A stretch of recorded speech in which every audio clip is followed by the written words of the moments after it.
Baik,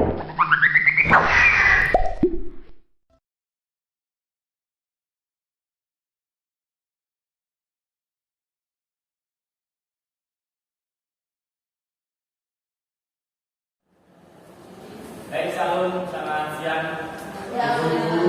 Bis semua nggak ada maksudnya. Salam kenal bagi yang belum kenal. Nama saya Korea Sidian. Saya bapak dari Institusi kelas 5B. Di sini saya ingin menyampaikan pemahaman tentang budaya positif. Mungkin banyak yang bertanya-tanya kenapa kok melakukan ini. Saya sudah minta permohonan izin ke Kepala Sekolah Musina untuk saya melakukan penyebaran pemahaman ini karena kebetulan saya hanya guru yang berpartisipasi di guru penggerak angkatan 8 tahun ini. Dan ini salah satu tugas yang harus saya penuhi untuk bisa yang melanjutkan tahapan demi tahapan. Ini salah satu yang harus saya lakukan. Nah, budaya positif mungkin saya percaya di sini banyak institusi yang sudah mengikuti kegiatan atau pelatihan-pelatihan di CPKB atau dimanapun yang tentu materinya sebenarnya saling bersisihan atau bahkan sama materinya. Nah, ini salah satunya yaitu budaya positif. Nah, untuk mengawali seluruh rangkaian penyebaran pemahaman ini, itu saya ingin memulainya dari keyakinan kelas terlebih dahulu. Nah, mungkin beberapa di antara bisnis ini yang sudah melakukan atau membuat di kelasnya itu kesepakatan kelas atau peraturan kelas, itu sering kita dengar. Tapi kali ini yang ingin saya berikan ke institusi yaitu tentang keyakinan kelas. Apa yang membedakan keyakinan kelas dengan peraturan kelas atau kesepakatan kelas? Yaitu keyakinan kelas ini lebih dimanfaatkan. Jadi kalau di peraturan kelas itu seperti kata-katanya itu dilarang datang terlambat, dilarang contek teman, dilarang itu di kelas gitu. Tapi kalau keyakinan kelas ini lebih pada nilai-nilai kebajikan saja. Jadi nanti 3 atau 2 atau 4 dari peraturan kelas itu bisa dimanfaatkan itu hanya menjadi satu keyakinan kelas, satu nilai kebajikan saja. Nah, caranya bagaimana kita membuat keyakinan kelas ini di kelasnya kita? Ya sama seperti ketika kita membuat peraturan kelas. Biasanya kita menempelkan papan kertas planu di tembok. Terus langkah pertama itu kita bagikan post-it kepada anak-anak kita.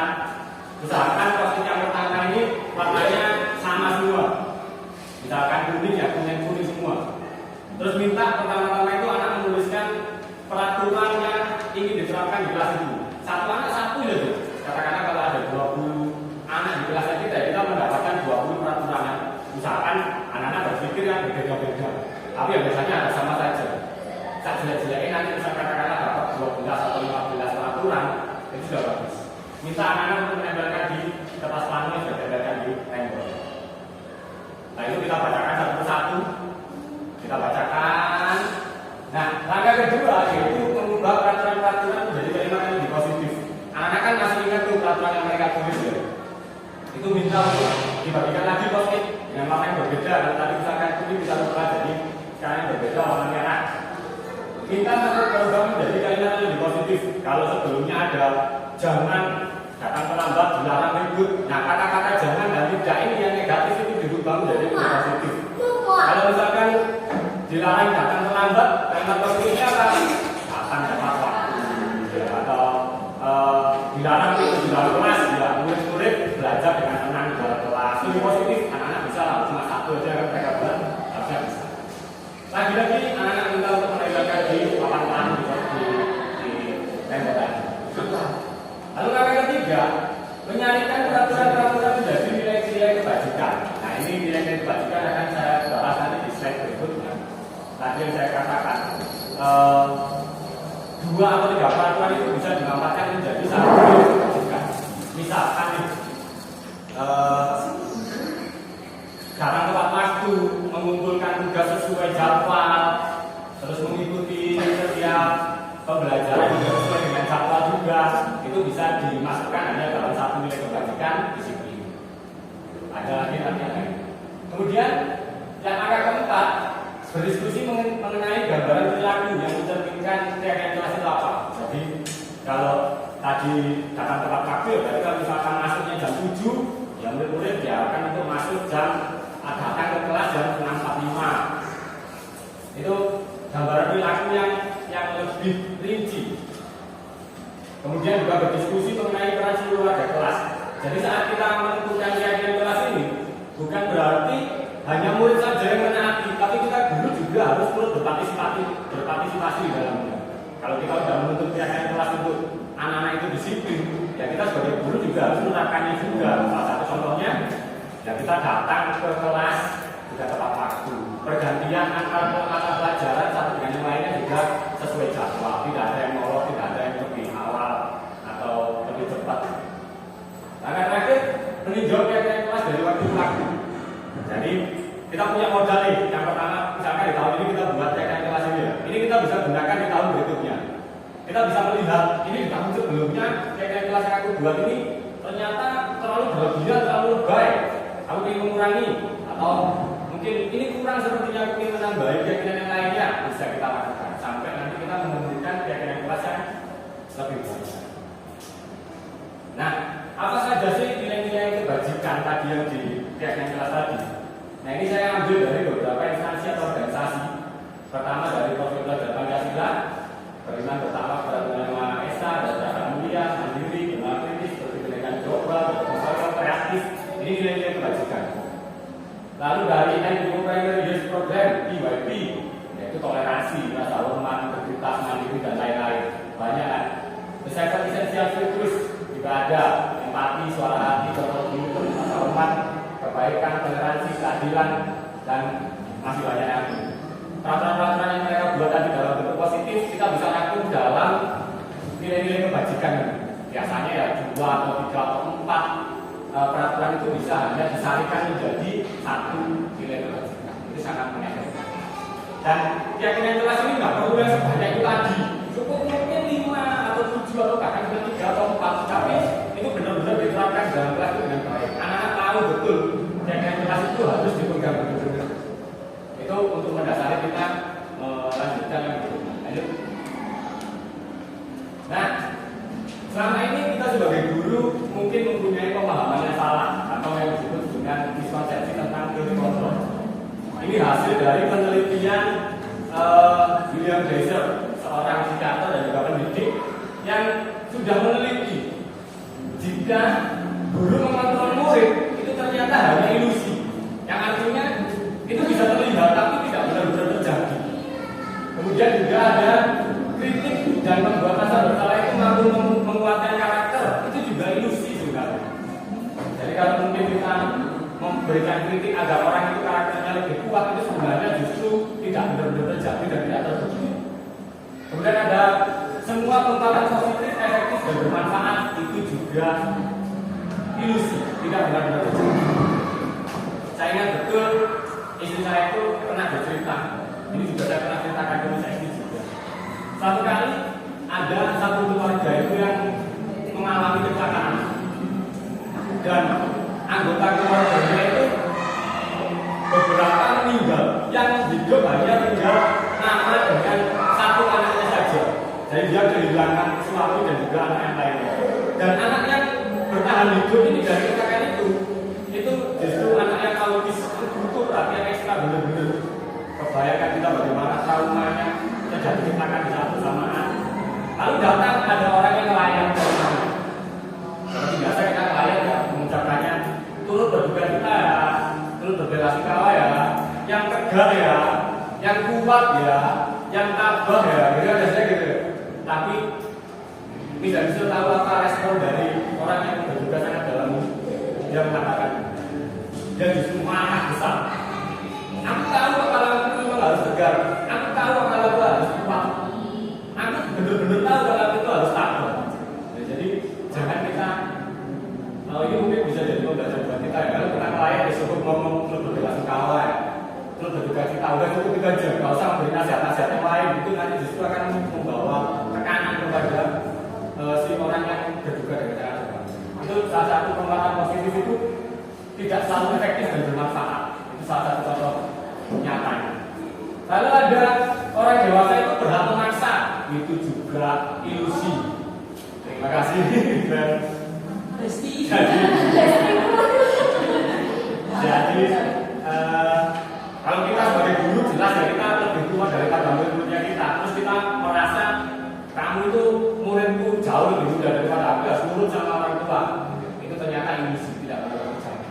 Anak-anak kalau nurut itu ya hanya pilihan. Sebenarnya dia bisa aja memilih untuk tidak nurut, tidak mengikuti nasihatnya kita sebagai tua, sangat bisa terjadi. Lanjut.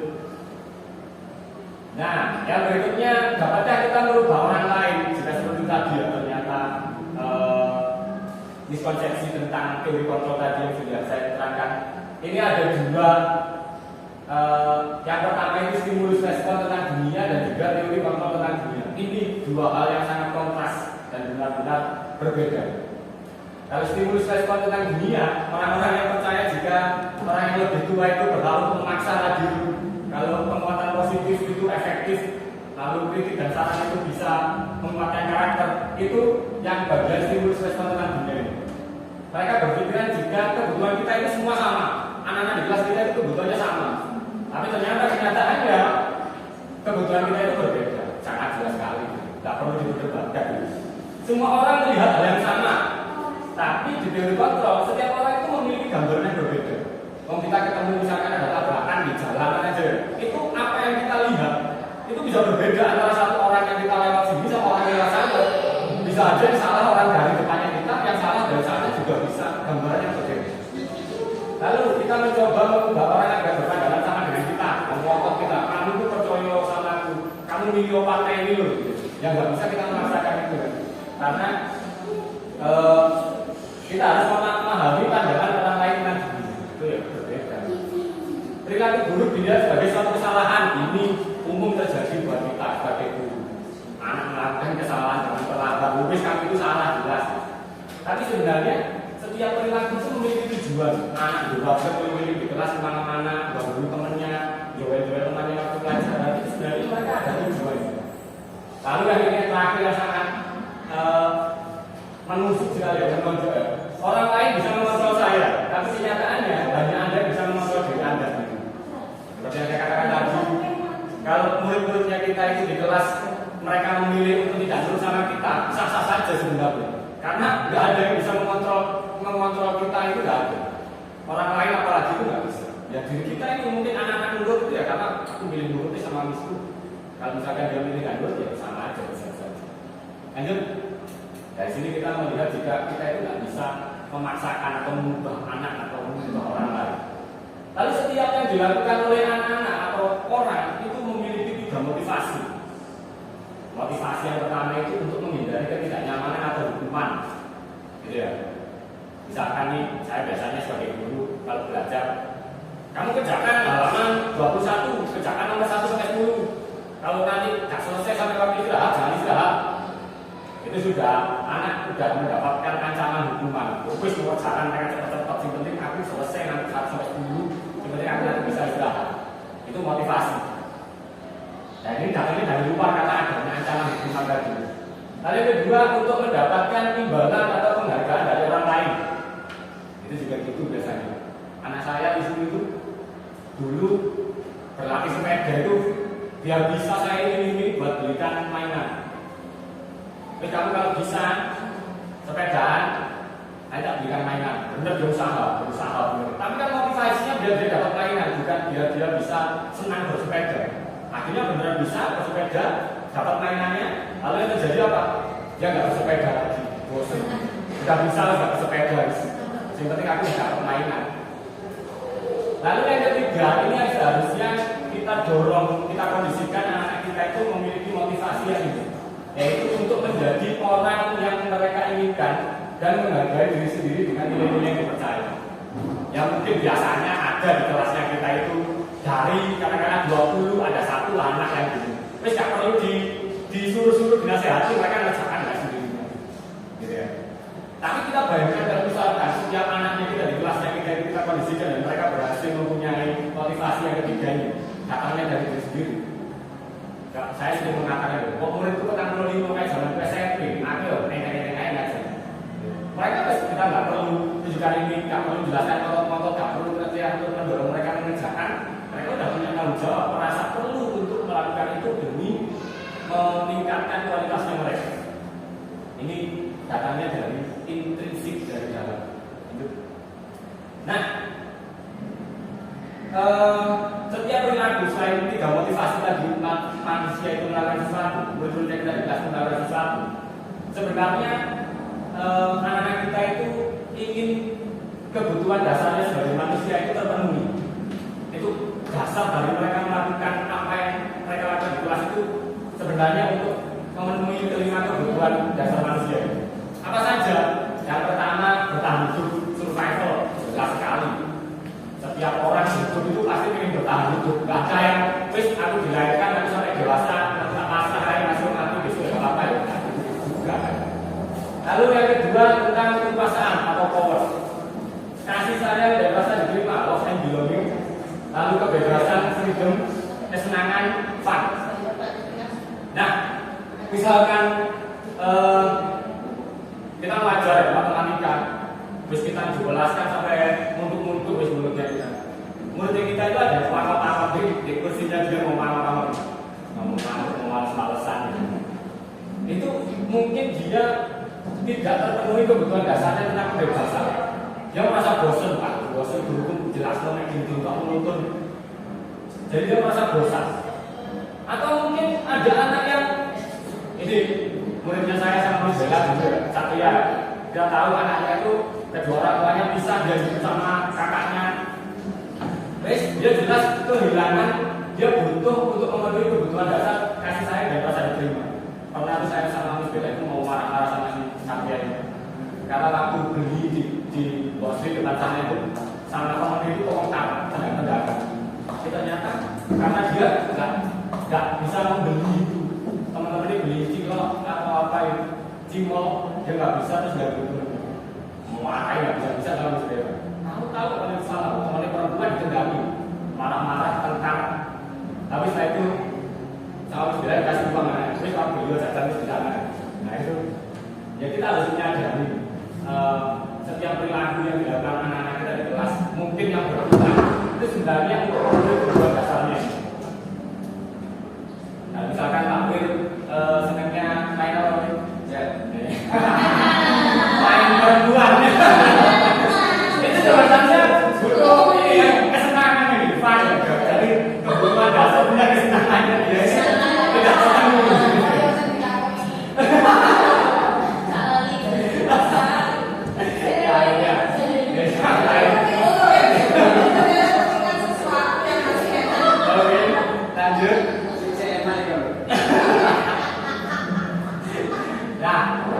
Mungkin setiap perilaku dari anak kita di kelas itu kita berlakukan, ini biasanya kita sering berlakukan itu hukuman dan konsekuensi. Ya, anak melakukan kesalahan kita hukum. Anak melakukan kesalahan ya kita terapkan agar dia menanggung konsekuensi yang dari apa yang dia perbuat. Nah, untuk hukuman itu akan membawa anak-anak kita itu ke identitas gagal. Tapi kalau untuk konsekuensi itu identitas sukses. Ini cenderung ke disiplin. Tapi sebenarnya dari ketiga ini ada satu lagi yang mungkin Miss dan Mister sudah tahu, atau mungkin sebelumnya tidak tahu, atau pernah tahu tapi nggak begitu mendalami. Ada yang namanya itu restitusi. Ini opsi ketiga yang sebenarnya sangat bagus dibandingkan hukuman dan konsekuensi. Kita lihat ya. Kalau hukuman itu sesuatu yang menyakitkan harus terjadi. Anak karena jangan suruh keluar kelas menyakitkan. Kalau konsekuensi ya sesuatu harus terjadi. Anak misalkan memecahkan barangnya temannya harus mengganti, itu konsekuensi harus terjadi memang. Tapi kalau restitusi itu pilihan, anak mau melakukan ya baik, nggak melakukan dia cari solusi yang lain, itu restitusi. Tidak nyaman untuk murid atau anak jangka waktu panjang. Anak dihukum itu biasanya ada traumanya tersendiri, ya kan? Kapok-kapok biasanya kapoknya itu yang ke arah negatif, bukan kapok dia nggak melakukan lagi, tapi kapoknya karena ketakutan atau trauma itu jangka panjang. Ya, itu konsekuensi itu tidak nyaman untuk murid atau anak untuk jangka waktu pendek. Biasanya ya itu aja mengganti sesuatu sesuatu yang rusak, itu ya jangka pendeknya dia merasa nggak menyenangkan melakukan itu. Tapi kalau restitusi itu menguatkan untuk murid atau anak dalam jangka waktu yang panjang. Jadi dia kalau melakukan restitusi itu aman, dia tidak akan terganggu mentalnya, psikologisnya tetap aman, tidak ada trauma yang terjadi karena ini. Nah, apa restitusi itu akan kita bahas di berikutnya. Lanjut. Nah, sebelum kita bahas ke restitusi nanti lebih dalam karena sudah ada namanya disebut tiga restitusi. Jika tadi hukuman dan konsekuensi itu pasti ada efek negatifnya, efek sampingnya. Ternyata penghargaan juga tidak sama baiknya. Ini juga ada dampak buruknya. Nah, ini ada satu pernyataan. Saat kita berulang kali menjanjikan hadiah kepada anak-anak agar berperilaku bertanggung jawab, atau kepada seorang murid agar mempelajari sesuatu yang baru, atau kepada seorang karyawan agar melakukan pekerjaan yang berkualitas, kita sedang berasumsi mereka tidak dapat melakukannya, atau mereka tidak memilih untuk melakukannya. Nah, ini yang mengutarakan ini al-fiqh. Nah, apa sih pengaruh jangka panjang dan jangka pendek itu penghargaan? Jadi kalau anak sekalinya berhasil diberi penghargaan, ya dia senang. Tapi berikutnya dia kalau tidak diberi penghargaan, dia nggak mau melakukan. Itu jangka panjangnya seperti itu. Penghargaan itu tidak efektif. Kalau misalkan di suatu kompetisi ya, ada satu orang yang jujur melakukannya dengan sungguh-sungguh, tapi justru nggak menang, yang menang melakukan kecurangan, itu kan tidak efektif. Ada kan sering terjadi seperti itu juga. Lalu penghargaan itu merusak hubungan. Di kelas kita ada yang pintar yang dapat penghargaan, terus cuma dia terus bapak terus. Ya temennya sih nggak pintar amat atau sih di posisi bawah ya, posisi dapat ke anak itu terus itu merusak hubungan. Ada kecemburuan, ada iri dan dengki. Penghargaan mengurangi ketepatan, ya sama. Kamu bisa mengerjakan ini, kasih hadiah ini. Buru-buru aja dia kerjakan yang penting selesai, benar yang penting selesai. Ketepatannya berkurang. Penghargaan menurunkan kualitas. Ini sudah terbukti setiap orang yang melakukan segala sesuatu berdasarkan motivasi, yaitu biasanya itu akan kualitasnya semakin berkurang. Penghargaan mematikan kreativitas juga sama. Ini biasanya terjadi di konten kreator itu makin dia akan mengejar penghargaan, kontennya malah tidak bagus sama sekali, tidak menyenangkan, tidak menarik. Kemudian penghargaan itu menghukum. Nah, kembali ke kita anak saya tadi yang belajar bersepeda, karena dia motivasinya ketika dia selesai bisa menguasai bermain bersepeda untuk mendapatkan mainan, udah dia nggak ada menarik-menariknya sama sekali, nggak ada sesuatu yang mengejutkan buat dia.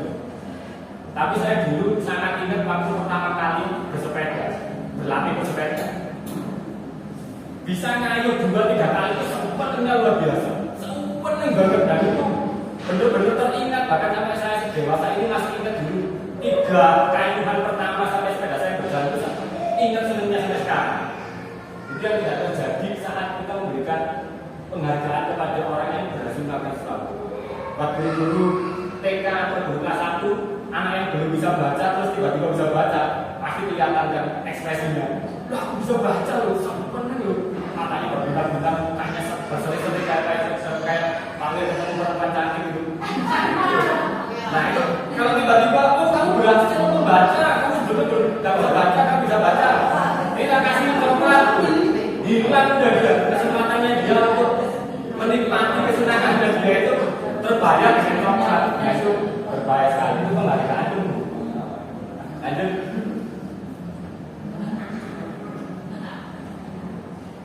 Nah, belum, lanjut. Oh iya. Nah, ini ya restitusi yang tadi saya jelaskan. Ada bukan prostitusi. Ada prostitusi.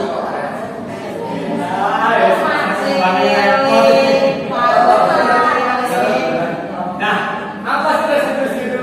Restitusi itu adalah sebuah cara menanamkan disiplin positif pada murid. Pernyataan dari Jason Dosen itu seperti itu. Restitusi adalah proses menciptakan kondisi bagi murid untuk memperbaiki kesalahan mereka, sehingga mereka bisa kembali pada kelompok mereka dengan karakter yang lebih kuat. Restitusi juga adalah proses kolaboratif yang mengajarkan murid untuk mencari solusi, untuk masalah dan membantu murid berpikir tentang orang seperti apa yang mereka inginkan dan bagaimana mereka harus memperlakukan orang lain. Nah ini ya, spesifikasinya restitusi itu seperti ini. Restitusi bukan untuk menebus kesalahan, namun untuk belajar dari kesalahan. Jadi anak kalau melakukan kesalahan terus kita berlakukan restitusi, kesalahannya dia itu justru jadi pembelajaran buat dia. Bukan dia merasa terhukum, bukan dia merasa bertanggung jawab untuk mengganti konsekuensinya, tidak seperti itu. Restitusi juga memperbaiki hubungan. Restitusi adalah tawaran, bukan paksaan. Restitusi menuntun untuk melihat ke dalam diri. Restitusi mencari kebutuhan dasar mendasari tindakan. Restitusi fokus pada karakter bukan tindakan. Restitusi itu menguatkan. Restitusi fokus pada solusi. Restitusi mengembalikan murid yang berbuat salah pada kelompok. Lanjut. Nah, sebelum kita melanjutkan tentang restitusi yang menawarkan spesifikasi yang begitu menarik tadi dan kelihatannya sangat menguntungkan, kita bahas dulu tentang 5 posisi kontrol. Kita sebagai guru itu berada di posisi mana di antara kelima ini? Apakah kita sebagai guru yang penghukum, atau kita sebagai guru yang pembuat merasa bersalah, atau kita guru yang berposisi sebagai teman, atau kita posisi guru yang sebagai pemantau, atau justru yang paling bagus kita itu berada di posisi sebagai manajer. Nah, ini tidak melulu guru itu hanya mempunyai satu posisi kontrol ya, bisa berubah bisa tidak. Kalau saya mungkin berubah ya, saya itu sebagai teman tapi juga sebagai penghukum. Kalau saya ngobrol dengan murid-murid saya di luar pembelajaran, ya menyenangkan, sama-sama enak. Saya setelah ini aja masih suka main game. Anak-anak usia SD kan senangnya masih main game, jadi ngomongnya masih nyambung. Tapi kalau saat anak melakukan kesalahan, ya saya hukum. Biar mereka juga, tapi harus tahu dulu kesalahannya mereka. Posisi saya seperti itu. Tapi itu sebelum saya mengetahui jika ada posisi manajer. Kalau sekarang ya saya berupaya untuk bisa berada di posisi manajer. Nah sekarang kira-kira Mister itu bisa melihat pada dirinya sendiri. Aku di posisi mana ya? Penghukum dan pembuat merasa bersalah kenapa saya buat merah? Kayak lampu lalu lintas ya. Merah itu berarti jangan dilanjutkan lagi. Karena itu akan ada efek sampingnya sangat buruk. Sebagai teman dan pemantau, ya walaupun kelihatannya bagus, tapi sebenarnya juga ada efek. Kalau menjadi teman, kadang terlalu akrab, terlalu anak jadi nggak tahu unggah-ungguh, nggak tahu sopan santun, itu juga salah untuk dilakukan. Tapi yang paling bagusnya sebagai posisi manajer. Nah, seperti apa gambarannya yang jelas? Ini akan saya tunjukkan dalam bentuk video. Kita lihat posisi-posisinya itu seperti apa. Mungkin pernah nonton sebelumnya itu.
Posisi pembuat rasa bersalah berbicara dengan nada lemah.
Nah, kita kembali lagi ke restitusi. Bagaimana sih restitusi yang menawarkan kebaikan-kebaikan seperti tadi itu bisa diimplementasikan, kita terapkan dalam kelasnya kita? Itu ada 3 langkah yang disebut sebagai segitiga restitusi. Yang pertama, menstabilkan identitas. Lalu yang kedua, validasi tindakan yang salah. Dan yang ketiga, menanyakan keyakinan. Makanya kenapa keyakinan kelas tadi saya taruh di paling depan sebagai landasan, karena itu menjadi kunci dari segitiga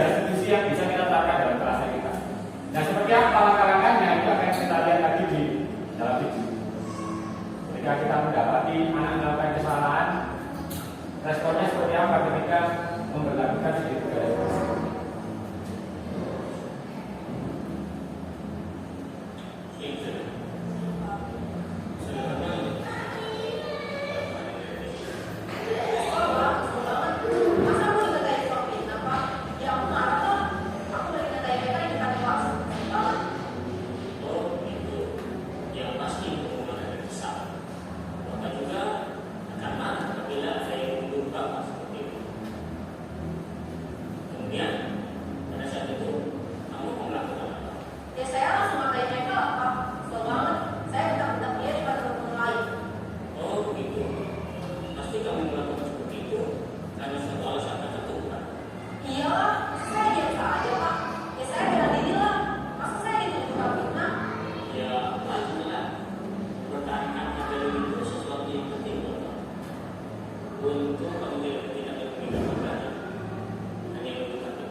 Yuk kita pikirkan bagaimana memperbaiki masalah ini.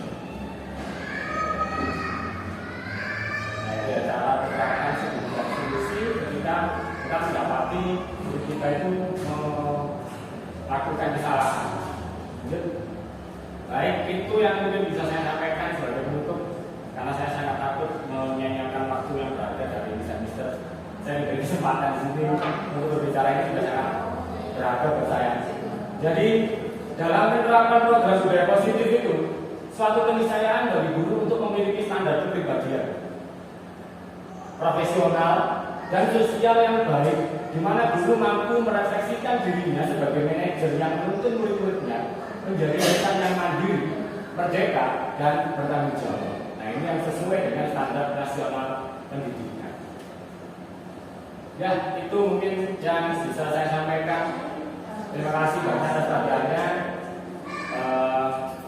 Lagi-lagi suatu kehormatan buat saya bisa berdiri di sini, bisa membagikan pemahaman tentang budaya positif. Semoga kita bisa berjumpa lagi di lain kesempatan. Terima kasih atas perhatiannya. Tuhan Yesus.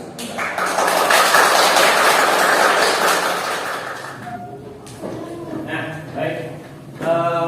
Mungkin kalian juga sedikit banyak tahu sifatnya Pak atau kebiasaannya Pak kalau Pak mengajar di kelas 5 gitu.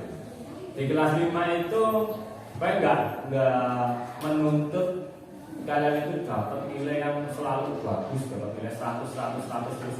Itu menurut Pak itu mudah untuk dilakukan selama kalian bisa nurut dan mengikuti semua arahan dan juga nasihat, baik itu Pak Yos sebagai gurunya kalian di sekolah atau juga orang tuanya kalian di rumah, papa mamanya kalian, ayah bundanya kalian, bapak ibunya kalian, itu tentu kalian akan bisa dengan mudah mendapatkan nilai yang bagus.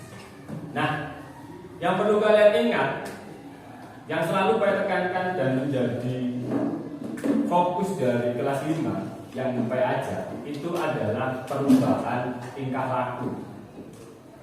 Ya, jadi kalian Pai akan selalu melihat tingkah lakunya kalian, kesehariannya kalian, mulai dari sekarang kalian masuk di kelas 5 ini sampai nanti di kelas 6, ada nggak sih perubahannya?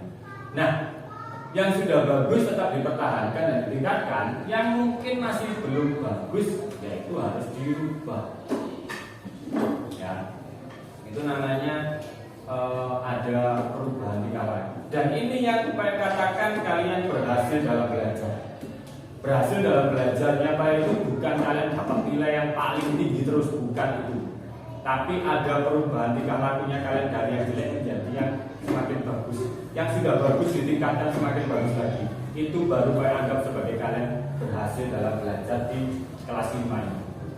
Nah, untuk itu Pak ingin mengawali di hari ini untuk kita membuat yang namanya itu keyakinan kelas. Dan itu nanti keyakinan kelas ini akan kita buat di kertas ini. Bukan langsung tulis, nanti saya akan bagikan kertas post-it. Nah, apa yang pertama kalian buat? Apa yang harus kalian pertama kali tuliskan di kertas post-it? Jadi kalian siapkan alat tulisnya ya, pulpen atau pensil. Nah, dan di keyakinan kelas ini nanti semua anak di sini harus sepakat untuk mengikutinya, menaatinya. Jadi yang pertama saya akan bagikan satu-satu ya, ambilkan dulu satu-satu. Jangan sampai kebalik, bagian di sini. Tulisnya jangan sampai kebalik, karena nanti kalau kebalik lemnya yang nggak bisa ditempel di sini nanti. Nah, yang pertama kalian tulis itu adalah peraturan apa yang ingin kita terapkan di kelas 5 ini. Kalian tuliskan, misalnya ini ya, saya beri contoh. Kalian nanti kalian cari sendiri peraturan apa yang ingin kalian tuliskan di situ. Ini dilarang datang terlambat, itu jelas. Ya, itu jangan tulis, kalian nulis yang menurut kalian peraturan apa yang perlu ada di kelas ini masing-masing. Kalau bisa ya jangan sama dengan temannya, usahakan berbeda satu dengan satunya. Ya, ditulis yang tidak boleh dilakukan di kelas ini itu kira-kira apa, agar nanti suasana pembelajarannya, suasana belajar di kelas 5 ini nyaman, kalian bisa belajar dengan tenang, tidak merasa terganggu, kalian mudah mempelajarinya. Tuliskan di sana itu. Tidak perlu ditulis namanya. Kalau mau ditulis namanya juga nggak apa-apa, tapi kalau nggak mau menuliskan namanya juga tidak masalah. Yang pertama, tuliskan peraturan yang ingin kalian terapkan di kelas 5. Jika sudah menuliskan, boleh ditempelkan di kelas ini, bagian paling atas.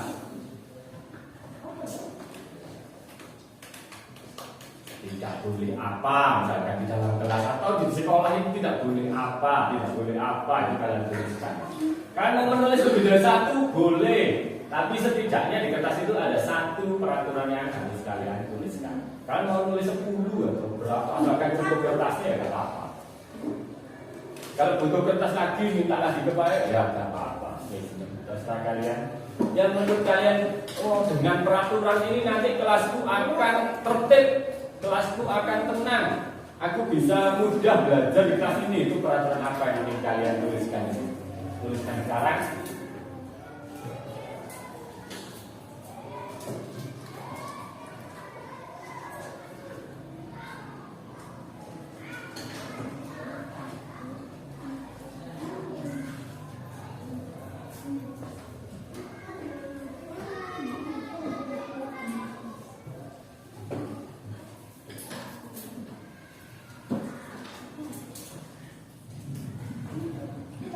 Sudah boleh langsung ditempel di depan jika sudah selesai menulis.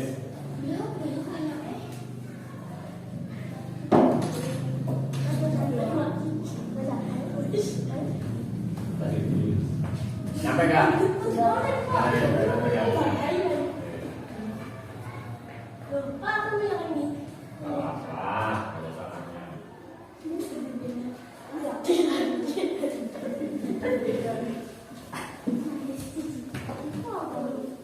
Oh, rahasia. Yang lain?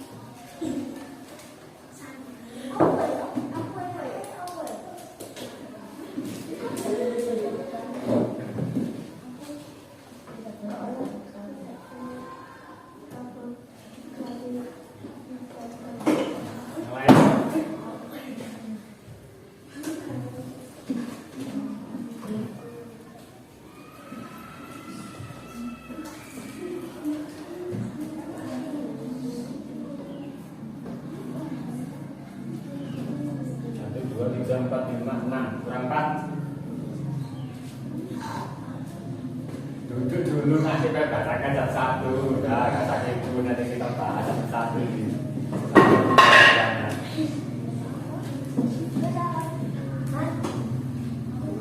Dan diingat-ingat loh ya, yang kalian tulis di sini apa? Nanti ya boleh sih lihat lagi di depan. Tapi jangan sampai lupa. Aku tadi lupa apa ya? Aku tadi ingin membuat peraturan apa ya? Lupa ya.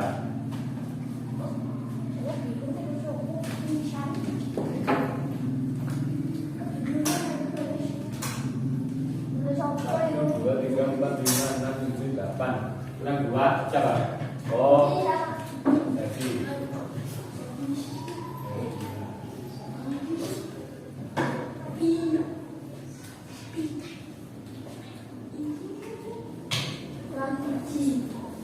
Bulan, kita buat saja.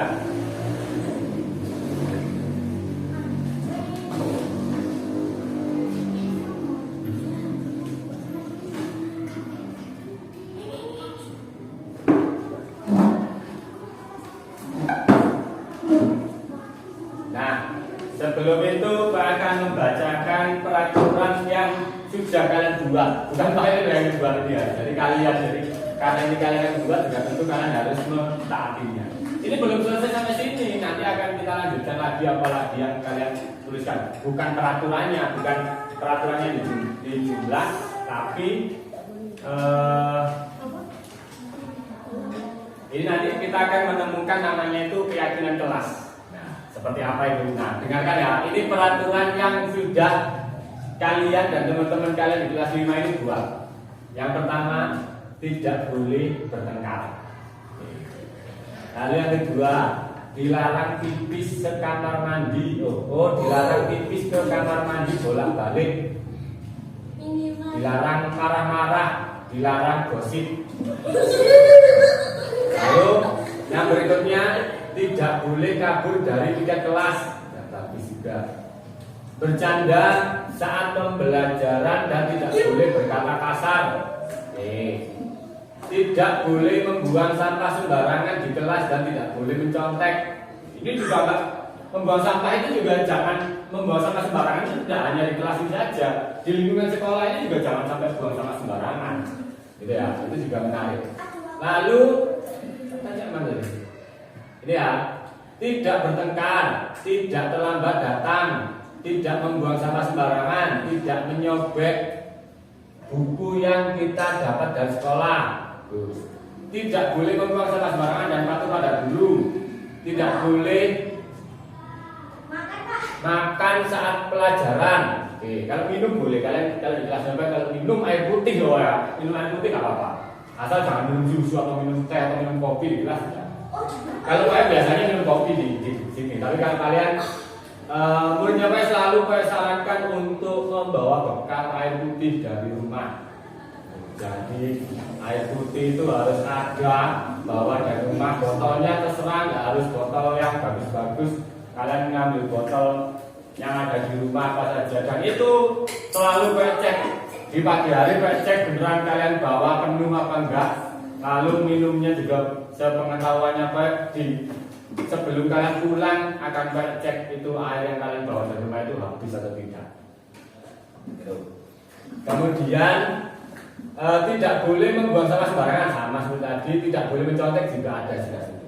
Nah, Menurut saya udahlah cukup ini. Sampai nanti mungkin kita menemukan yang perlu kita perbaiki lagi di kelas ini ya. Tapi untuk yang pertama ini, yang pertama kali masuk di kelas 5, ini saja sudah cukup dulu. Nanti jika memang perlu untuk kita tambahkan atau mungkin kita kurangi peraturannya juga memungkinkan. Tapi sekarang ini dulu. Nah, sekarang ini tadi kan menggunakan kata-kata negatif semua, tidak, dilarang, ya kan? Tidak boleh, tidak, semua itu negatif semua. Nah sekarang saya minta untuk kalian menuliskannya dengan kalimat positif di kertas berwarna hijau ini. Saya ajari cara menuliskan, bagikan kembali. Kalimat positif itu, misalkan seperti ini nih. Tidak, dilarang contek tadi ya. Dilarang contek kan sudah banyak tuh yang menulis ya. Jadi itu Pak buat contoh. Dilarang mencontek itu kan kalimat negatif. Dirubah menjadi kalimat positif menjadi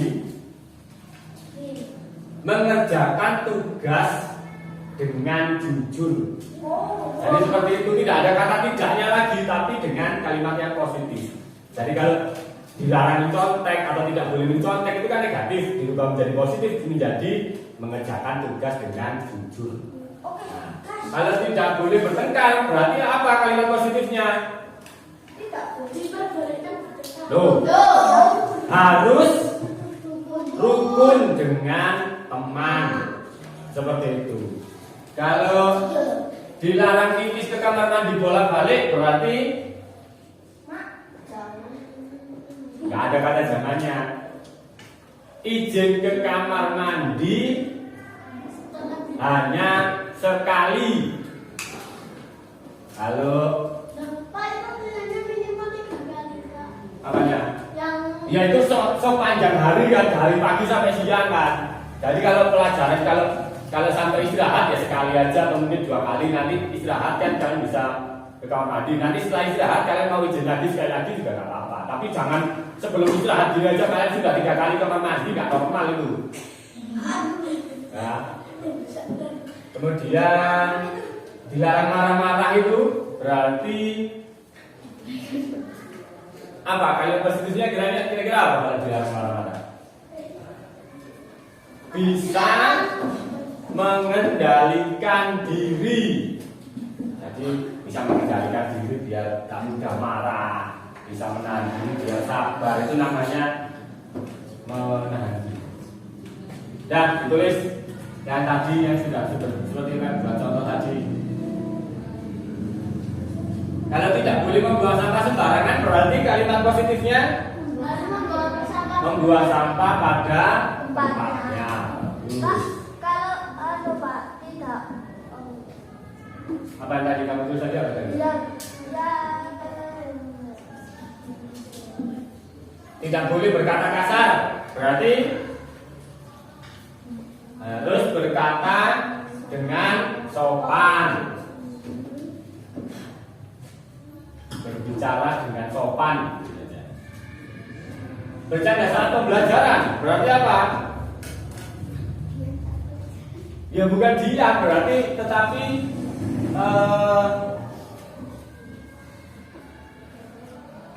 memperhatikan dengan sungguh-sungguh saat belajar. Tadi tidak bertengkar sudah ya. Tadi harus rukun dengan teman tadi ya sudah ya. Membuang sampah sudah, tidak mencontek sudah, tidak boleh kabur dari piket kelas. Itu berarti menjalankan tanggung jawab. Piket kan tanggung jawab ya. Jadi itu menjalankan tanggung jawab.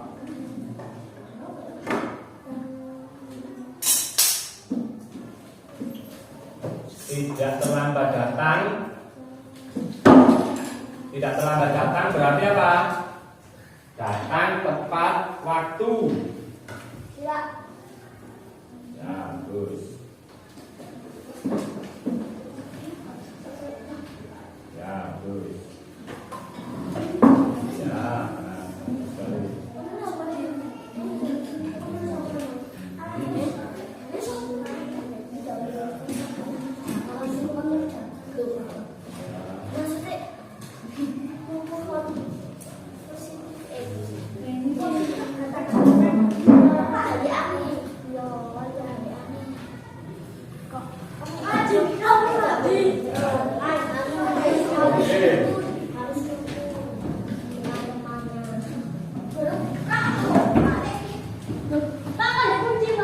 Dan enggak. Ya. Ya.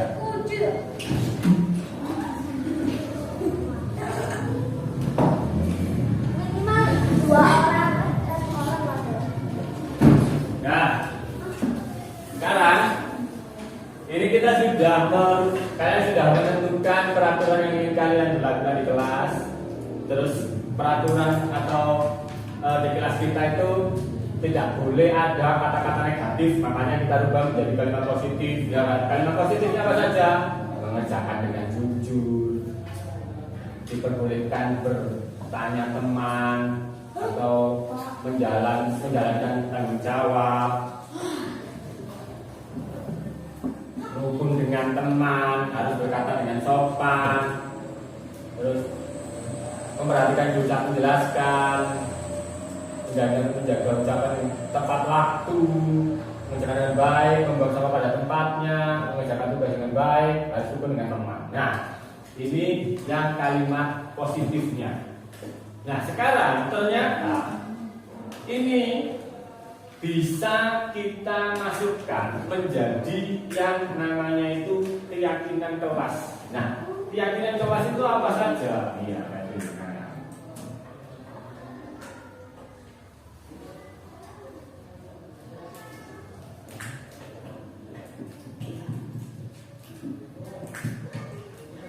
Jadi yang pertama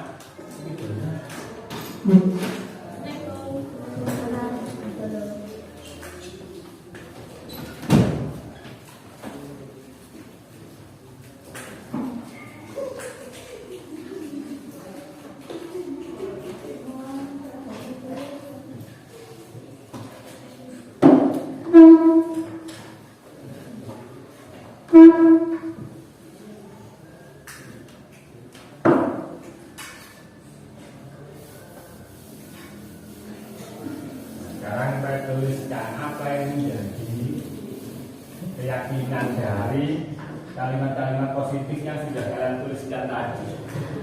Yang pertama itu kan mengerjakan dengan jujur. Mengerjakan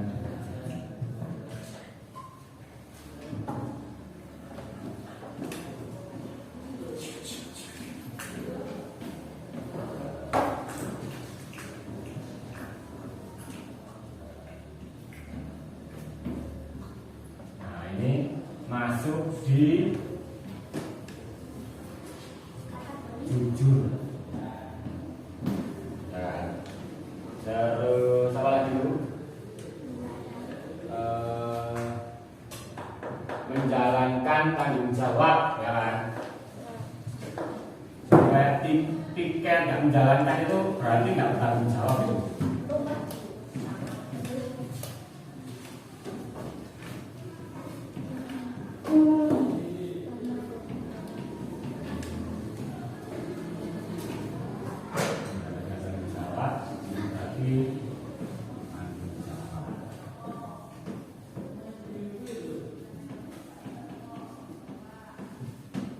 Apalagi itu harus berkata sopan, ya harus berkata sopan itu masuk di rasa hormat.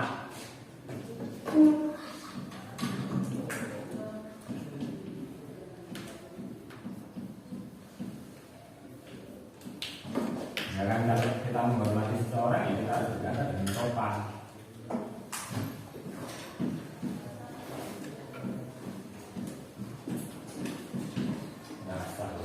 Apalagi berikutnya memperhatikan guru saat menjelaskan. Memperhatikan guru saat menjelaskan itu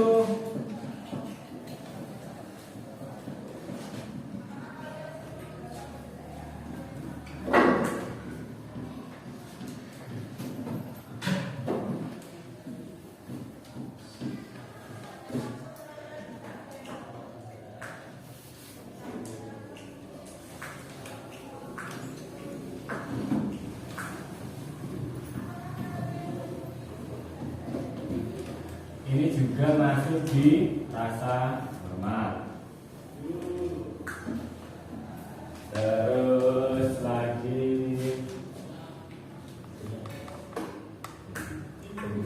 menjalankan tanggung jawab menjaga ucapan tepat waktu. Oh, ada lagi tepat waktu.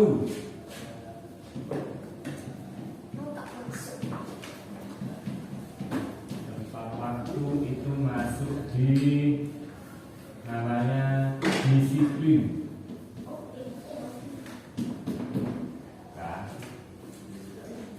terus membuang sampah pada tempatnya.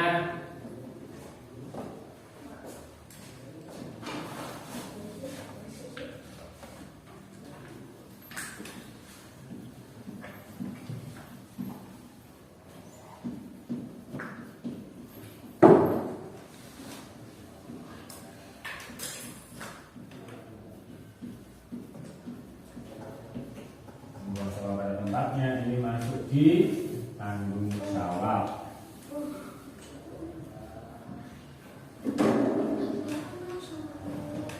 Lalu harus rukun dengan teman. Pak, Kurniawan main saja. Rukun dengan teman. Oh, jangan aneh-aneh ya.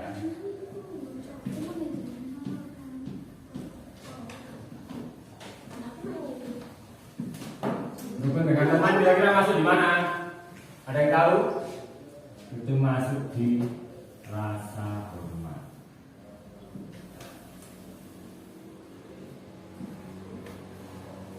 Ada lagi yang belum kita bahas? Jujur, jawab, sopan itu rasa hormat, berjalan sopan, jaga menjawab, menjawab itu juga rasa hormat, mengerjakan dengan baik, tanggung jawab, membuang sampah pada tempatnya, tanggung jawab, mengerjakan dengan baik, juga tanggung jawab, rukun dengan teman, rasa hormat. Nah, akhirnya kita menemukan keyakinan kelas kita, yaitu yang pertama adalah disiplin, lalu yang kedua jujur, tanggung jawab, dan rasa hormat. Ini kalian harus tahu betul apa saja yang menjadi keyakinan kelas kita. Disiplin, jujur, tanggung jawab, dan rasa hormat. Untuk sementara ini dulu, 4 ini dulu. Tapi 4 ini saja sudah segini banyaknya ya kan. Nah ini sekarang kita ingin kalian menuliskan lagi. Oh kalau kali ini ada 10 ya? Ya. 10 berarti kita akan membagikannya menjadi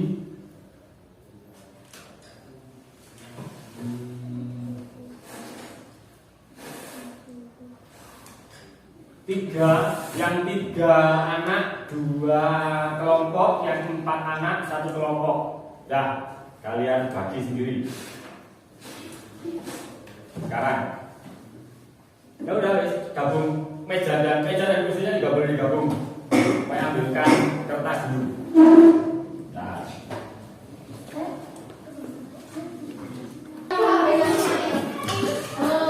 Baik, dengarkan. Yang pertama kalian buat tabel seperti ini. Hanya 2 saja.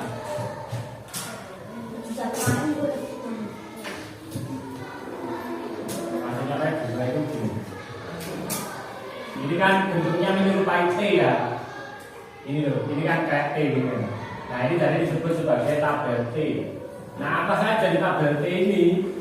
Jadi kalian tuliskan yang pertama adalah tampak seperti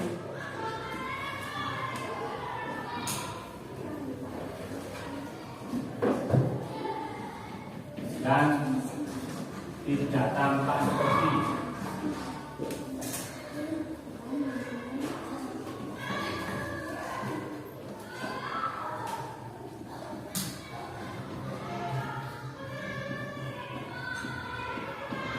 Nah, ini berarti kalian menulis mulai dari disiplin.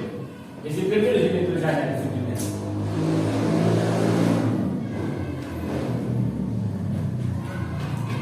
Ya.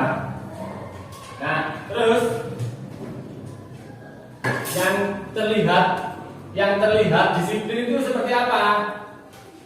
Ya, datang tepat waktu. Ya kan? Yang tidak tampak sepertinya apa? Sering datang terlambat.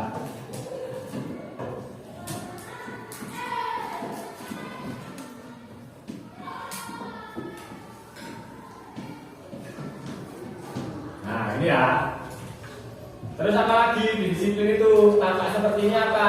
Yang kelihatan disiplin menyelesaikan tugas tepat waktu, ya kan?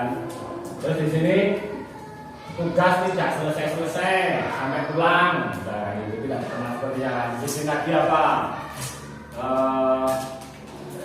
Mentaati peraturan yang ada. Di sini sering melanggar peraturan sekolah. Nah, gitu. Tulis ini dulu. Jadi nanti kalian tulis ada disiplin, lalu jujur, buat lagi seperti ini jujur, lalu tanggung jawab, tulis lagi, dan juga rasa hormat. Ini ada setidaknya 1, 2, 3, 4 yang tampak seperti dan tidak tampak sepertinya. Jadi orang disiplin itu kelihatannya seperti apa sih, tampaknya seperti apa? Yang menunjukkan dia disiplin itu apa saja? Nah, itu tinggal cari kebalikannya saja di sini, yang tidak terlihat di sini yang mana. Nanti sampai sini ya, dikerjakan.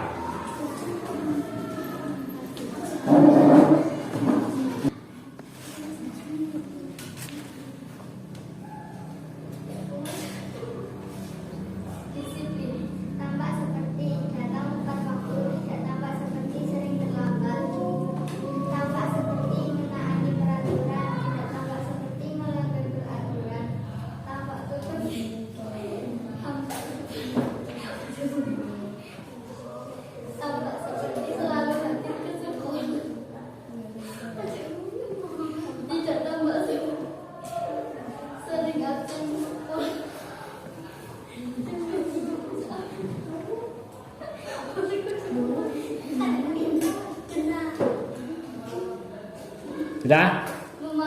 Memakai tampak seperti memakai seragam.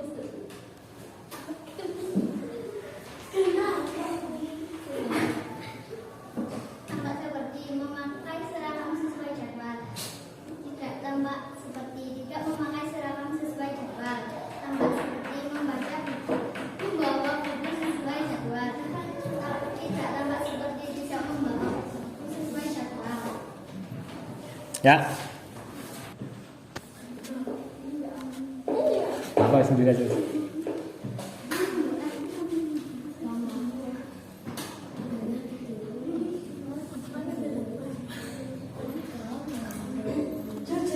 Tampak seperti berbicara padanya, tidak tampak seperti suka berbohong. Tampak seperti jika ada salah mengaku, tidak tampak seperti jika ada salah tidak mengaku. Tampak seperti mengerjakan tugas sendiri, tidak tampak seperti mencontek teman. Tampak seperti memberitahu guru jika ada PR, tidak tampak seperti tidak memberitahu guru jika ada PR. Tampak seperti membayar saat membeli, tidak tampak seperti tidak membayar saat membeli. Ya. Ayo. Tampak seperti melakukan tugas piket, tidak tampak seperti melarikan diri dari piket. Tampak seperti buang sampah di tempatnya, tidak tampak seperti membuang sampah sembarangan. Tampak seperti mengerjakan PR, tidak tampak seperti sering tidak mengerjakan PR. Tampak seperti mengakui kesalahan, tidak tampak seperti sering berbohong. Terus